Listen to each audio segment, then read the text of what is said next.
Bolehkah kita mengadakan sambutan maulid? Pendapat pertama mengatakan dia bid'ah. Nabi SAW tidak pernah menyambut birthday beliau, tidak pernah mengadakan sambutan maulid. Demikian para sahabat tabi'in, mereka tidak menyambut maulid Rasul. Jadi ada yang mengatakan itu bid'ah, tidak boleh kita menyambutnya, kita mengada-adakan sesuatu yang baru.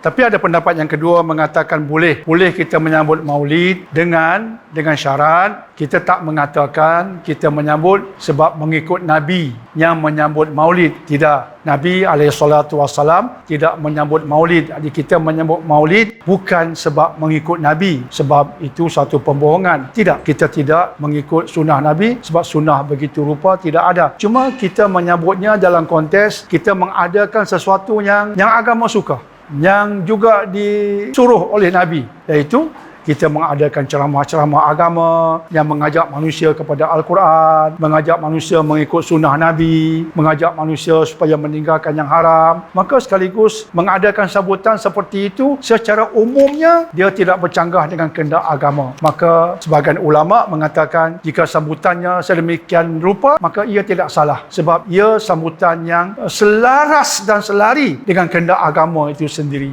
Maka diperbolehkan. Ulama yang berkata boleh itu macam Imam As-Sayuti mengatakan harus kita mengadakan maulid seperti yang kita sebutkan tadi. Seperti Imam Ibnu Hajar Al-Haythami mengatakan boleh. Imam Ibnu Al-Battal mengatakan boleh. Dan antara ulama masa kini, ulama kontemporari yang mengatakan harus kita mengadakan sambutan maulid dengan cara yang baik seperti yang kita sebutkan tadi. Antara ulama masa kini yang berkata harus ialah Syekh Dr. Yusuf Qardawi, Syekh Dr. Wahbah Az-Zuhaili dan seumpamanya. Mereka mengatakan harus kita mengadakan maulid dengan syarat kita mengisikannya dengan hal-hal yang baik. Saya menganggap sebagai harus, boleh dengan sambutan-sambutan yang baik, yang mengajak manusia kepada agama. Apatah lagi pada hari ini manusia sudah secara umumnya terbabas daripada agama, maka dengan sambutan maulid kita mengambil kesempatan untuk mengajak manusia kembali kepada agama. Jadi harus, dan kita tidak mengajar di sini persengketaan, pertengkaran dengan orang yang lain. Kita mengatakan harus dan kita bukan golongan yang mengatakan tidak harus, bid'ah. Kita bukan seperti itu. Kita bersama dengan masyarakat yang menyambutnya, tapi kita bersama-sama dengan masyarakat yang menyambutnya di atas landasan yang betul. Bukan kita berpisah daripada mereka.